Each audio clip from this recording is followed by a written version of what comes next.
क्रांति का यह पर्व आया ज्ञान का संदेश लेकर, ज्ञान का संदेश लेकर। क्रांति का यह पर्व आया ज्ञान का संदेश लेकर, ज्ञान का संदेश लेकर। गहनतम की निशा बीती, भोर आया भाग्य लेकर, दे रही संदेश जग को प्रकृति भी करवट बदल कर। छोड़ तंद्रा उठ पड़ो अब, छोड़ तंद्रा उठ पड़ो अब, कर्म का संदेश लेकर, कर्म का संदेश लेकर। क्रांति का यह पर्व आया ज्ञान का संदेश लेकर, ज्ञान का संदेश लेकर। सूर्य की अरुणिम विभाले, किरण बन उतरा नयन में।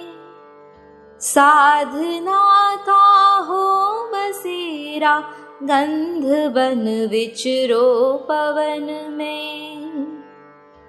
मातृभू का भार हर लो, मातृभू का भार हर लो, प्रेम का संदेश देकर, प्रेम का संदेश देकर। क्रांति का यह पर्व आया ज्ञान का संदेश लेकर, ज्ञान का संदेश लेकर। क्रांति का यह पर्व आया ज्ञान का संदेश लेकर, ज्ञान का संदेश लेकर। क्रांति का यह पर्व आया।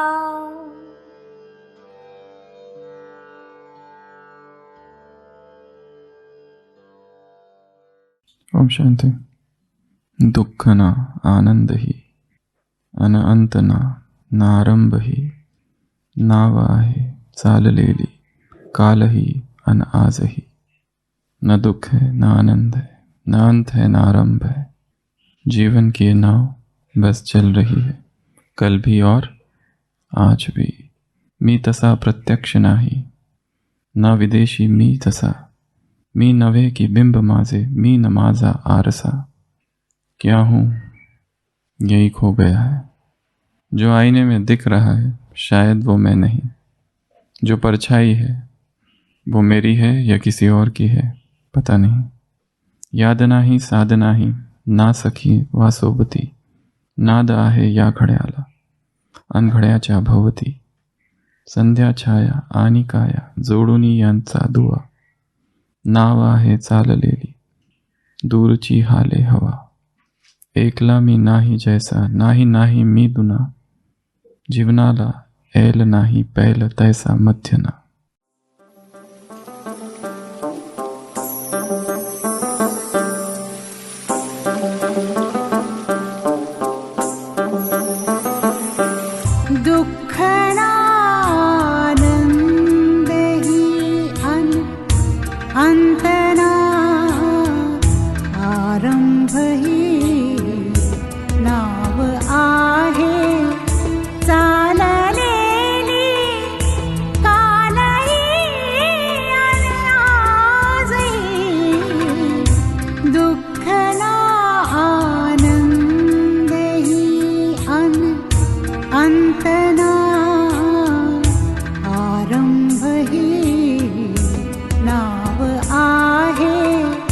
चाललेली कालही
मीन माझा आरसा नाव आहे चाललेली कालही आणि आजही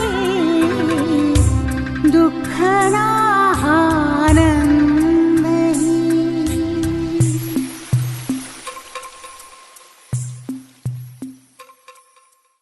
तो जीवन में ऐसी स्थिति है, समझ नहीं आ रहा है क्या करे.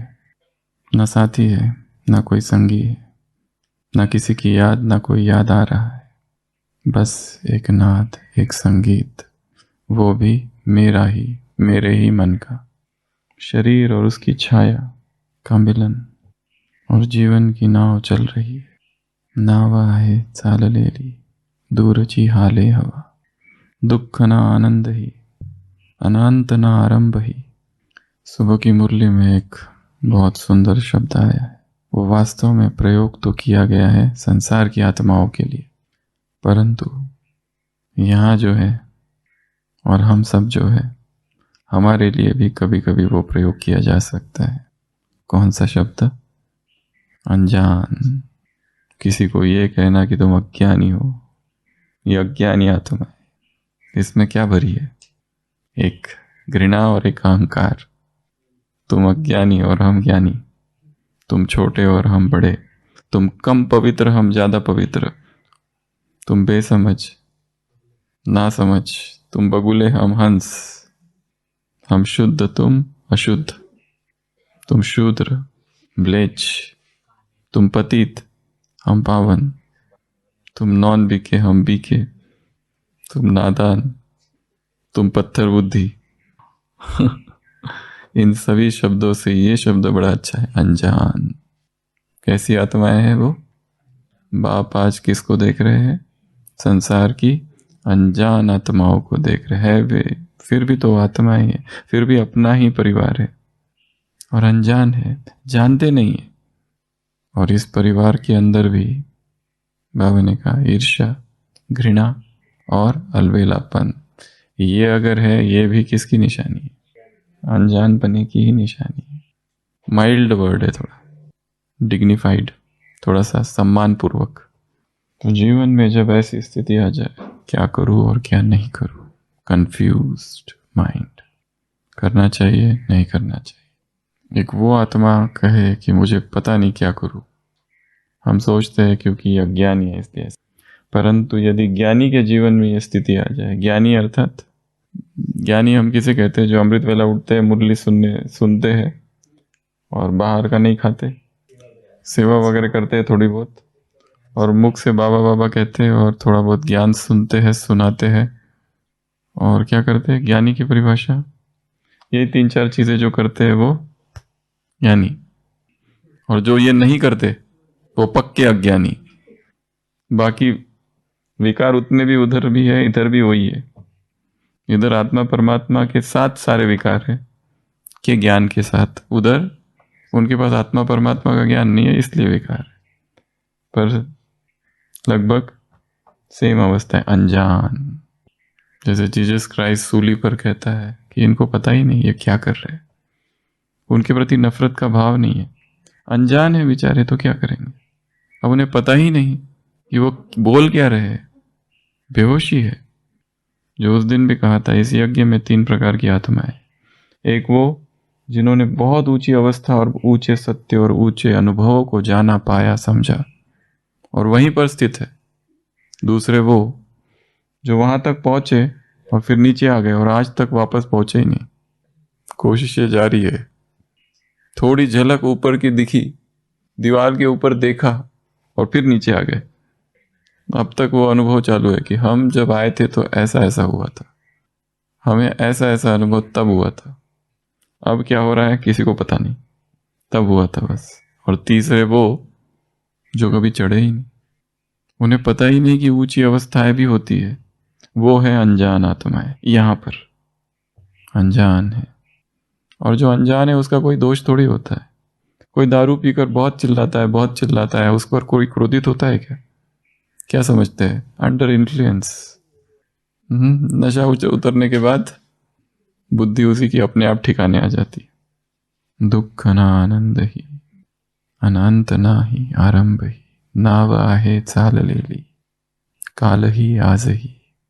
बस जा रहे, परंतु मन कंफ्यूज, क्या करे क्या ना करे। पीछे मुड़ भी नहीं सकते, कितना आगे आ चुके हैं। डिससर्विस का भय, और अभी इसी पैटर्न में ढल गए, कंफर्टेबल है, कहाँ जाए। बाहर का तो अनुभव नहीं है। लौकिक जीवन में जब बीके प्रवेश करते हैं बहुत अनसक्सेसफुल होते हैं। क्यों? क्योंकि उधर का उनको कोई अनुभव ही नहीं है। 10 20 30 साल यहाँ रहने के बाद जब उधर प्रवेश करते, उधर के डाव पेच पैतरे, उधर उन्हें कोई अनुभव नहीं। दुविधा में दो गए, न राम मिला न माया, माया मिली न राम, दोनों ही चले गए। दुविधा, तो ऐसी अवस्थाएं जीवन में आएगी, कंफ्यूजन की, इनडिसीजन की, अनिर्णय की। कब आएगी? ज्ञान में लंबा समय चलने के बाद, जब कईयों को ज्ञान सुना चुके हैं तब। उस दिन भी सुनाया था, अमृत वेले पर पावरफुल भाषण किया है और लोगों को समझाया कि ये कारण है 20 जिसकी वजह से अमृत वेला नहीं होता है, पर सुनाने वाले का भी नहीं हो रहा है, और उसका 21वां 31 एक अलग कारण है सब एक ही नाव में। तो हम अलग अलग किस्से देख रहे थे, हर दिन 7 याद रखने, भूलना मत। कितने हो गए अभी तक? आज का 8वां दिन है, लगभग 50, हाफ सेंचुरी हो गई। स्टोरी नंबर 1, दादी जान की मुंबई में थी और बार बार शरीर की बीमारी, और बालकनी में खड़ी समंदर को देखते हुए सोच रही थी, बाबा ये क्या है? शरीर साथ ही नहीं दे रहा है, बार बार बीमार, बार बार कुछ ना कुछ होते रहता है। मुझे पता नहीं मैं तुम्हारी कुछ सेवा कर पाऊंगी या नहीं। ऐसी अवस्था आ गई, दुख की, दर्द की, समंदर को देखते देखते, और सोचने लगी पता नहीं, क्योंकि बचपन से ही कुछ ना कुछ बीमारियां चालू ही है, क्या किया जाए। ऐसी एक अवस्था आ गई और अचानक महसूस किया कि पीछे किसी ने हाथ रख दिया है कंधे पर। देखा तो बाबा, ऐसा अनुभव हुआ, आभास हुआ, और बाबा मुझसे कह रहा है, बच्ची क्या कर रही हो? इसके पहले कि मैं जवाब देती, बाबा ने उत्तर दिया, क्या तुम जानती हो तुम्हारा भाग्य और तुम्हारा भविष्य बाप के हाथ में है। फॉर्च्यून एंड फ्यूचर, तुम्हारा भाग्य और तुम्हारा भविष्य किसी देहधारी के हाथ में नहीं है, भगवान के हाथ में है। और भगवान तुम्हें बहुत ऊंची नजर से देखता है, फिर तुम अपने लिए ऐसा क्यों सोच रही हो? ये एक आभास हुआ, एक प्रतीति, एक डिवाइन एक्सपीरियंस। दादी ने कहा, और उस अनुभव ने मुझे उस दुख की अवस्था से ऊपर उठा लिया। और उसके बाद कभी भी मैंने अपने आप को अंडर एस्टिमेट, नीचा नहीं समझा कि मैं क्या हूं, मैं कुछ नहीं कर सकती। एक तो होता है अपने आप को ऊंचा समझना, सुपीरियोरिटी कॉम्प्लेक्स, पर उससे भी खतरनाक कौन सा है? इंफीरियोरिटी कॉम्प्लेक्स, हीन भावना, अपने प्रति हीनता की भावना, सीधा डिप्रेशन में ले जाती है। सुपीरियोरिटी कॉम्प्लेक्स वाला व्यक्ति फिर भी कुछ तो करता है, दूसरों को हर्ट करता है, दूसरों को नीचा दिखाता है, किसी को तंग करता है, टॉन्ट करता है, व्यंग बाण मारता है, गुस्सा करता है, क्रोध करता है, घृणा करता है, नफरत करता है, कुछ तो करता है। रजोगुण में रहता है स्थित, निरंतर एक्टिविटी। पर जो इसमें होता है वो सीधा तमोगुण, उसको इच्छा ही नहीं है कुछ करने की, सीधा डिप्रेस्ड, अ डिप्रेस्ड माइंड, कुछ भी नहीं, इच्छा ही नहीं है, कुछ भी इच्छा नहीं है, जीवन का पूरा उमंग उत्साह ही खत्म। ना पाप करने की इच्छा है, ना पुण्य करने की इच्छा है। डल कमरे में पड़े रहो बस। ना सेवा करने की इच्छा है, ना पुरुषार्थ करने की। ऐसा नहीं कि पुरुषार्थ में उठ नहीं रहे, उठ भी रहे, 2 बजे उठ जाएंगे, परंतु ताकते रहेंगे। उदास, हीन भावना, उसमें बहुत सारी चीजें जुड़ी हुई है। एसवी, सेल्फ विक्टिमाइजेशन, खुद को दोषी ठहराना। जो कुछ हुआ है मेरी वजह से, मैं ही खराब हूं, मेरी गलती है। जहां मैं जाता हूं वहां कुछ ना कुछ गड़बड़ होती है, मुझे जाना ही नहीं चाहिए था, मुझे क्यों लेके जाते हो? मेरे ग्रह ठीक नहीं है, ग्रहचारी बैठी है इस समय, खुद ही कहते हैं। क्या करूं? सेल्फ इंड्यूस्ड ग्रहचारी खुद ही पर बिठाई है। तो डिप्रेशन की अवस्था, हीनता की अवस्था, इंफीरियोरिटी कॉम्प्लेक्स, न्यूनगंडता, ये सारे शब्द आत्मा को नीचे गिराते हैं। ये हायर कॉन्शियसनेस नहीं है। मैं क्या करूं? सब लोग एकदम आगे चले गए, हम पीछे रह गए। 5 साल से आए हुए आगे चले गए, हम इधर 30 साल से बैठे हैं, पर हमारा कुछ हो नहीं रहा है और इच्छा भी नहीं है। हम 20 साल से बैठे हैं, पर ये छोटे छोटे कल के आए टॉम, डिक एंड हैरी हमारे आगे जा रहे हैं। ऐरा गैरा नत्थु खैरा, चाऊ म्याऊ चीनी मिनी, ये सब आगे चले जाए और हम रह गए। पर बताए कैसे? मीरा रोए चुपके चुपके फिर दर्द न जाने को है। बताए भी तो किसको? और काउंसलिंग करे भी तो कौन? करने वाले हमसे छोटे हैं ज्ञान में। इज्जत का भी तो सवाल होता है। दुख से मुक्ति के लिए क्या इज्जत को गवा दे? तो दादी के सामने बाबा आए और बाबा ने कहा कि बाप तुम्हें बहुत ऊंची नजर से देखते हैं, ये काम तुम्हें करना है, विश्व कल्याण का, और कोई नहीं कर सकता है, तुम ही कर सकते हो। मास्टर मर्सीफुल, आज सुबह की अव्यक्त वाणी तुम हो। रहम करो, इस परिवार पर भी रहम करो, ताकि ये परिवार क्या बन जाए? तीव्र पुरुषार्थी। स्वयं पर रहम करो ताकि तुम स्वयं स्वोन्नति का मार्ग ले लो। विश्व की आत्माओं पर रहम करो, अनजान है वो, उन पर भी रहम। लवफुल और मर्सीफुल बाप दादा समान बच्चों को देख रहे हैं और साथ साथ विश्व की अनजान आत्माओं को भी देख रहे हैं, वो भी अपना ही परिवार है। तो रहम। तो मॉरल ऑफ द स्टोरी, ये थी स्टोरी नंबर 1, याद रखना। मॉरल ऑफ द स्टोरी क्या है? कैसी परिस्थिति में नीचा नहीं समझना अपने आप को, ऊंचाई में उठाना। समान, तुम्हारा भाग्य और भविष्य किसी व्यक्ति के हाथ में नहीं है।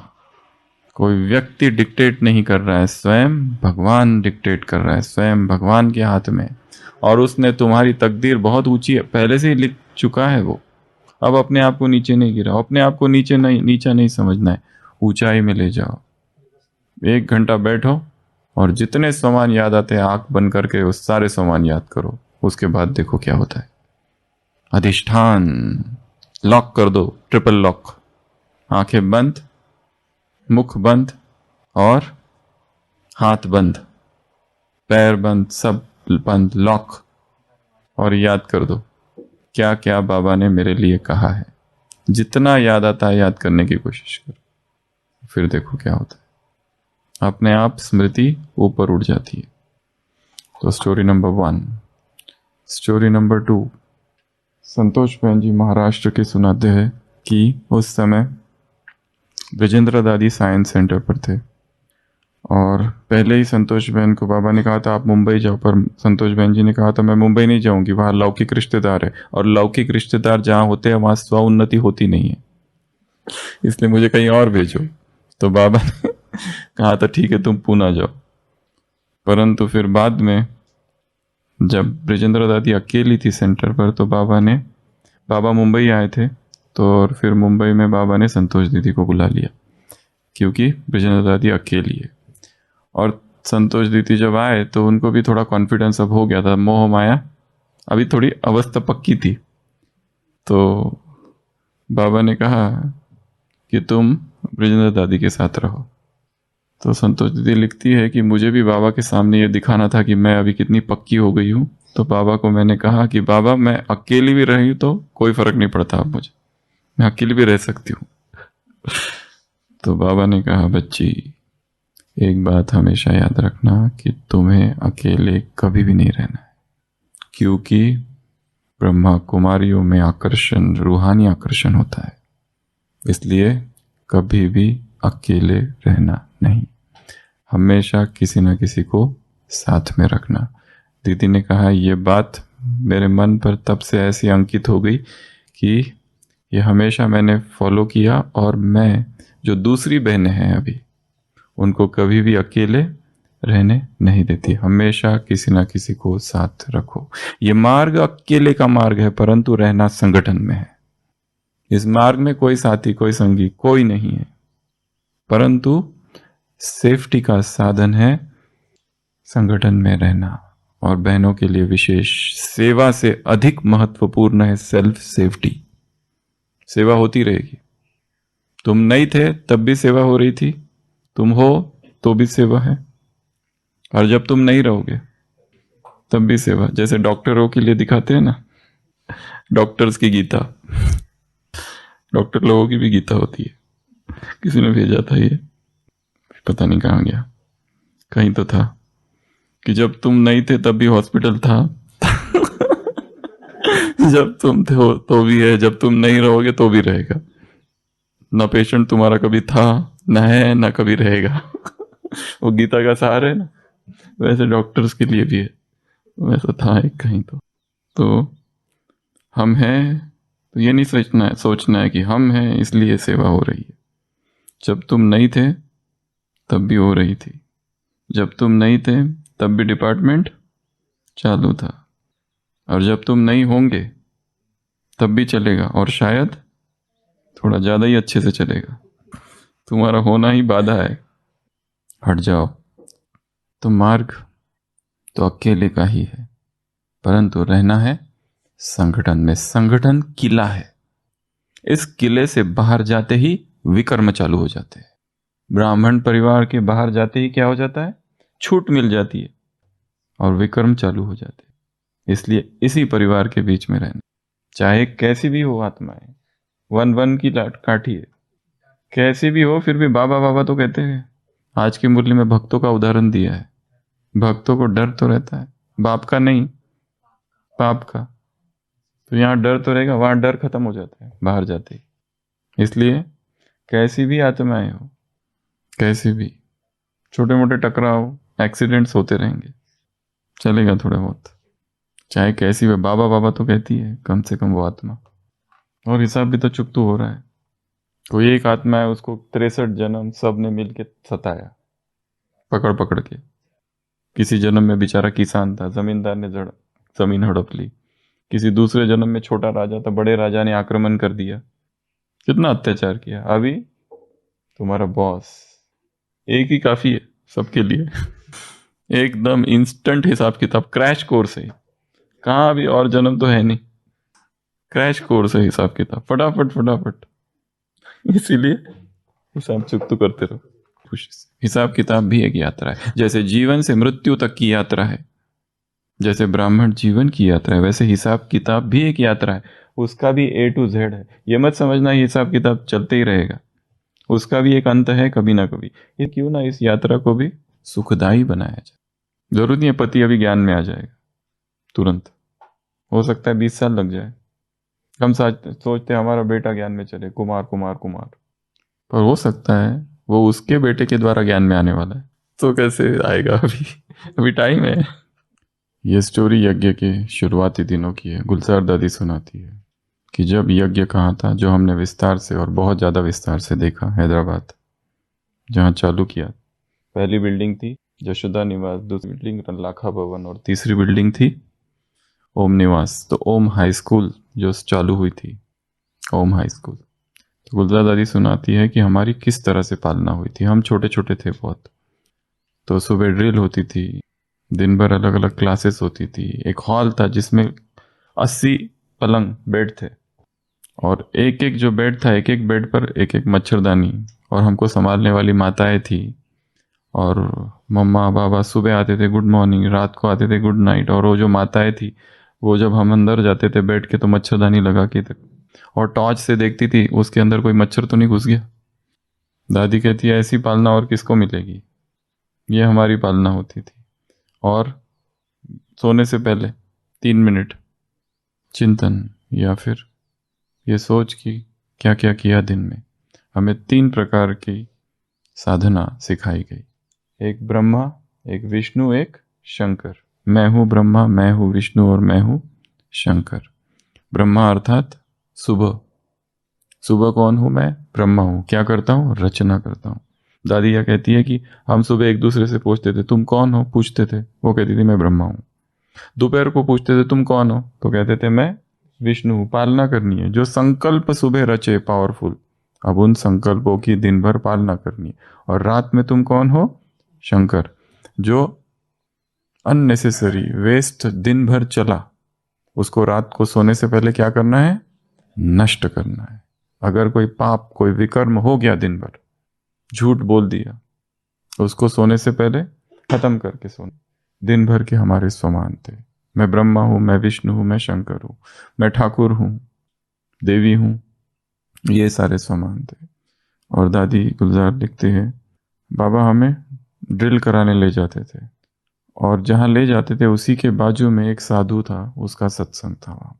तो बाबा ने एक गीत लिखवाया था और मिठू दादी ने हमको वो गीत सिखाया था, और हम छोटी छोटी कन्याएं वो सत्संग में जाके वो गीत गाती थी। और गीत का अर्थ क्या था? एक मकड़ी थी और मकड़ी ने अपना जाल बुना और अपनी गृहस्थी निर्माण की और उसी जाल में खुद फंस गई। अब वो मकड़ी दूसरों को कैसे मुक्त कर सकती है? छोटी छोटी बच्चियां ये गीत गाती थी, और ये गीत गाकर वो जो लोग थे सत्संग वाले बहुत चिढ़ते थे, पर क्या करें, ये छोटी छोटी बच्चियां है, कुछ कर भी नहीं सकते थे, इसलिए चुप रहते थे। तो दादी कहती है जैसे वही सेवा की एक नींव थी, फ्यूचर सेवा की।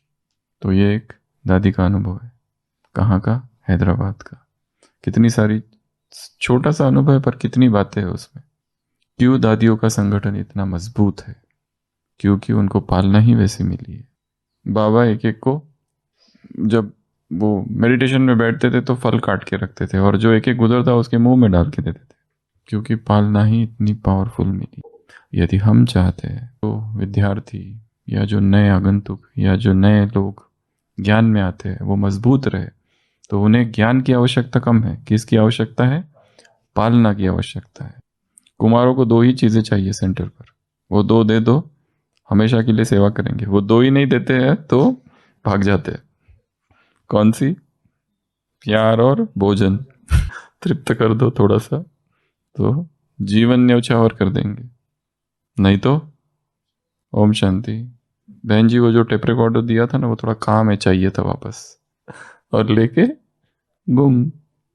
प्रेम बांध देता है आत्मा को, बाकी कुछ याद नहीं रहता है उसे।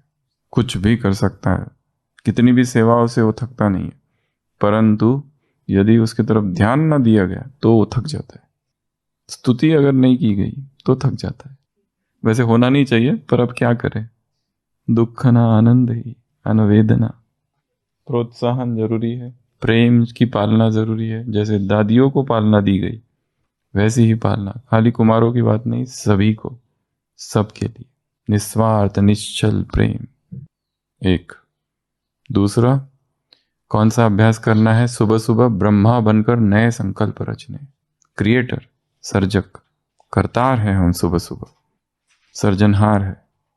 नए पावरफुल संकल्प क्रिएट करने, उसके लिए भीतर घुसना पड़ेगा।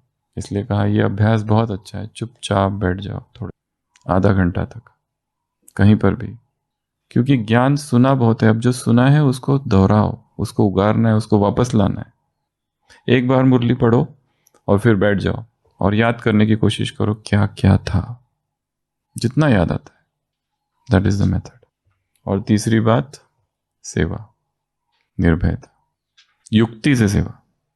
बड़े बड़े महारथी है, उनके सिंहासन हिलाने हैं तो सीधा नहीं कह सकते, युक्ति से सेवा करनी है। तो ये एक इवेंट था। स्टोरी नंबर, दादी जान की सुनाती है कि एक बार बाबा मुंबई आए और बाबा ने कहा कि मैं मुंबई से पूना आऊँगा। दादी उस समय पूना में थी, और जैसे ही सुना कि बाबा पूना आने वाले हैं, इतनी तैयारियां चालू कर दी, बहुत तैयारियां, ये बनाओ वो बनाओ, ये करूँ वो करूँ, बहुत सारी तैयारी। और दूसरे दिन बाबा आने वाले थे, और दूसरा दिन जैसे चालू हुआ, ऐसी बारिश ऐसी बारिश ऐसी बारिश, भयंकर बारिश, कि जितना ट्रेन से जो आने वाले थे वो सब टिकट, ट्रेन बंद, टिकट कैंसिल हो गई। तो बाबा आए नहीं। और फिर तीसरे दिन दादी ट्रेन से पूना से मुंबई पहुंची बाबा से मिलने, तो बहुत उदास। तो बाबा ने कहा क्या हुआ? दादी ने कुछ नहीं कहा, पर बाबा ने समझा कि क्या हुआ है। और वहां पर बाबा ने दादी को एक पाठ प्रैक्टिकल में पढ़ाया, और वो था ड्रामा। क्या तुम्हें ड्रामा में निश्चय नहीं? ड्रामा में जो हो रहा है, चाहे वो तुम्हारी इच्छा के विरुद्ध है, God's planning is more beautiful than your desire. इस वाक्य को अपनी डायरी में लिख के रखना है। परमात्मा प्लानिंग तुम्हारी इच्छा से बहुत ज्यादा सुंदर है। क्योंकि हम जो देख रहे हैं अपनी छोटी छोटी चीनी मिनी आंखों से देख रहे हैं। छोटी छोटी आंखें होती है ना, छोटी छोटी आंखें, उससे हमको दिखता है इसमें मेरा कल्याण है, उसमें मेरा कल्याण है, पर उसमें कल्याण उसमें नहीं है, कल्याण किसी और बात में है। ड्रामा पर निश्चय। ये पाठ तो ऐसा है कि हर दिन इसको पक्का करते जाना। कल जो भी हुआ सारे दिन भर वही सत्य था, वही होना था, और हिसाब किताब भी तो है, चुप तो हो रहा है। उस दिन भी सुनाया था एक कन्या का उदाहरण जो यहाँ है। कन्या में तीव्र पुरुषार्थी है, और अचानक क्या हुआ पता नहीं कि यहाँ से संसार में, और वहां शादी भी कर ली और ज्ञान को भी छोड़ दिया। शिव बाबा पत्थर है, इस कंक्लूजन पर पहुंच गई। सब कुछ छोड़ दिया, शादी भी कर ली। पति दिन रात शराब, दिन रात मारपीट, और एक दिन इतना मारा कि फिर लगा ये क्या। फिर बहनों की याद आई, और फिर वापस ज्ञान में, फिर वापस इधर। तो ये बीच का क्या हो गया? खुद का अनुभव। इससे दुखी होते रहे। ये भी सत्य ही है। हिसाब किताब जब खींचता है तब ऐसे संकल्प आने लगते अपने आप। तब कितना भी समझाओ, पूरा ब्राह्मण परिवार, शिव बाबा स्वयं और ब्रह्मा स्वयं आकर समझाए, फिर भी वो नहीं सुनता। उसको जल जाना होता है, वो नहीं सुनेगा कुछ भी करो। कुमार एकदम पक्का है। उसकी माँ कहती है शादी करो, शादी को कहते हैं नहीं करूंगा, कुछ भी हो जाए, मर जाऊंगा, नहीं करूंगा। उसकी माँ कहते करो नहीं तो मैं मर जाऊंगी। बहू चाहिए, ज्ञानी बहू, शादी बहू नहीं चाहिए, ज्ञानी। ज्ञानी एकदम धारणा वाली। बेचारा कुमार करता है, और फिर बहू आती है, परंतु ज्ञानी तो है पर खतरनाक, महाकाली तेज तर्राक, सबका जीना हराम कर दिया। बेटा कहता है तुमको ही चाहिए थी ना बहू, ये लो, अब क्यों करने को बोला शादी? माँ कहती है मैंने कहा था, पर की तो तुमने ना। मेरा क्या दोष, करने वाले तो तुम हो। Moral of the story, drama perfect है। जो हो रहा है सत्य हो रहा है, क्या कर सकते हैं। जिसका जहां हिसाब किताब है, वो स्थान, वो व्यक्ति उसे खींच कर ले जाता है अपने आप, ऑटोमेटिक। 5 रुक्मिणी दादी थे, वडाला, मुंबई। तो वो अपना अनुभव सुनाती है कि वो बंधन में थे। उनके पिताजी बहुत विरोध करते थे, इतना विरोध, बहुत ज़्यादा विरोध। पहले पहले तो सहयोगी थे, परंतु जब ये सिंध हैदराबाद में ये लोग आए तो उसके बाद में उन्होंने सब छोड़ दिया, गहने पहनना छोड़ दिया, सब छोड़ दिया, यहाँ तक कि एसिड लगा दिया और अपने कान में जो गहने थे वो निकाल दिए लगा के।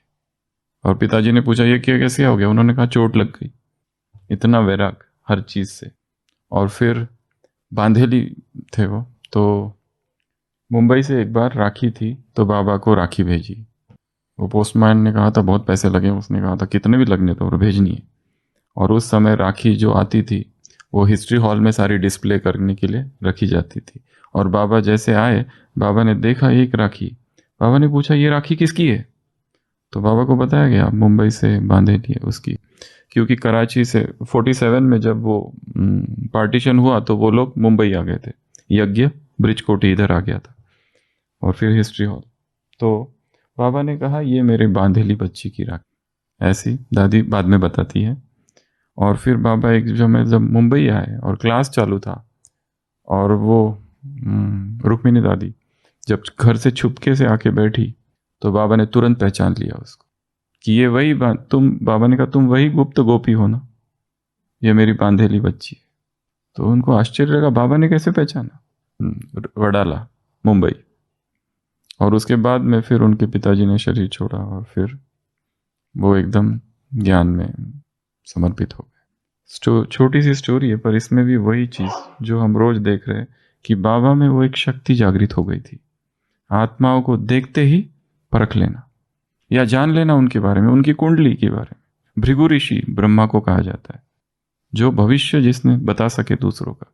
तो राखी को देख के देखा, बताया कि ये बांधेली बच्ची की, और उसको देखकर कहा कि ये तुम ही हो ना, गुप्त गोपी जिसने राखी भेजी। और फिर उनके पिताजी ने बाद में फिर शरीर छोड़ा और वो बहुत पक्की हो गई। तो मित्र संबंधियों के हिसाब होते हैं, माता पिता के भी हिसाब होते हैं, और वो चुकतू होने के बाद ही फिर मार्ग खुलेंगे। पर वो चुकतू होने के लिए प्रार्थना नहीं करनी है। एक कुमार था, उसकी माँ बहुत बाधा डालती थी ज्ञान में, तो उसने ब्रह्मा बाबा को आके पूछा था, बाबा मेरी माँ कब मरेगी? सब अपने आप होगा, उतावलापन नहीं चाहिए, शांत, धीरज, श्रद्धा, शांत, अपने आप सारे मार्ग खुलते जाएंगे। टाइम आएगा सब खुलेगा। कृष्ण का कैसे?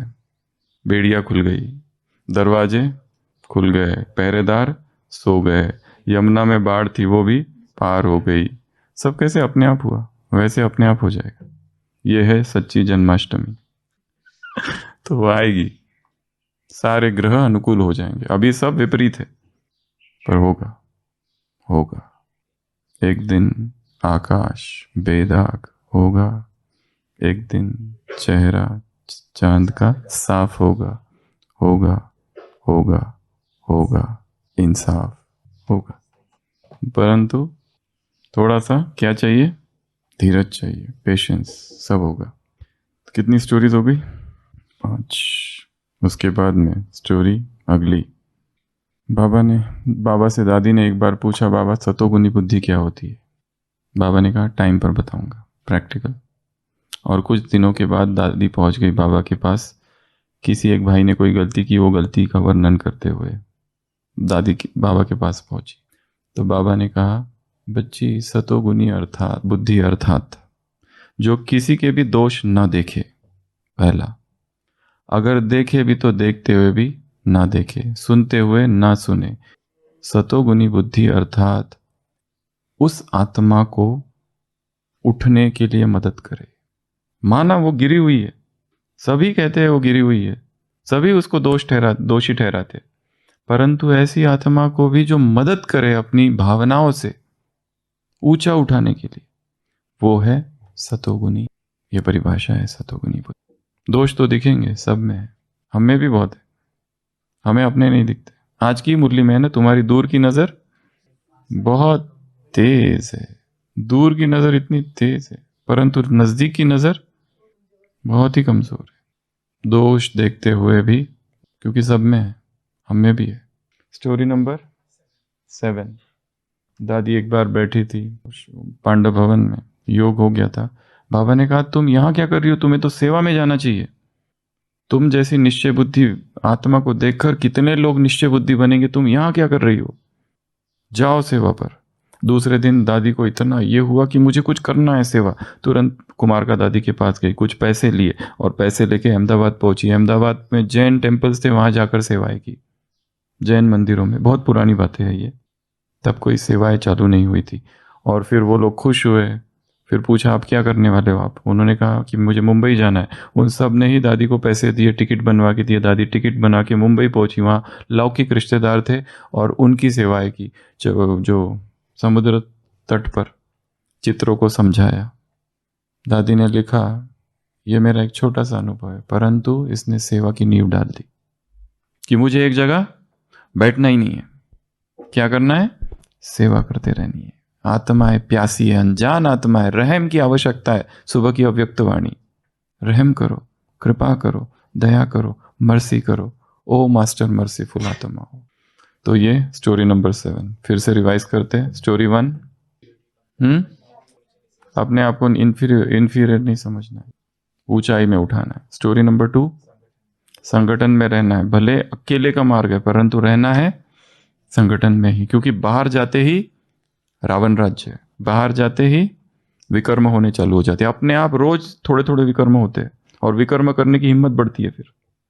फिर बड़े ही कर्म विकर्म करने के बाद में भी पश्चाताप नहीं होता है। कुसंग ही कुसंग है, पाप है। तीसरा, ब्रह्मा विष्णु शंकर और दूसरों की पालना करना और सेवा की युक्ति है। चौथी, ड्रामा पर निश्चय, जो हुआ जो भी हुआ उस पर निश्चय। कई भाई बहने हैं जिनके माँ बाप दोनों एक साथ चले गए कोविड में, एक साथ, ऐसे भी लोग हैं। कल ही आए थे, एक माता पिता दोनों चले गए। वो कहते घर खाली खाली हो गया, पर वो उनके माँ बाप जब थे तो माँ बाप हमारे पास आते थे, कहते थे बेटा पूछता भी नहीं। सारा खेल जमाया रचा हुआ है। तो नेक्स्ट, गुप्त गोपी, बाबा के पास वो परख शक्ति थी, वो अपने आप डेवलप होती है। नेक्स्ट, किसी की गलतियों को नहीं देखना है, वो सतोगुनी बुद्धि की निशानी है।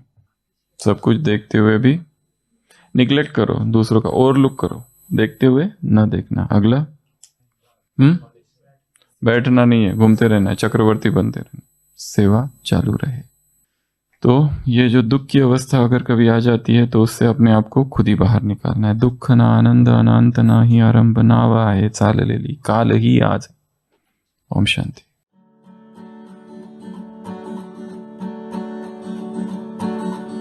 दुख ना आनंद ही अंत ना आरंभ ही नाव आहे, चाललेली काल ही अन आज ही।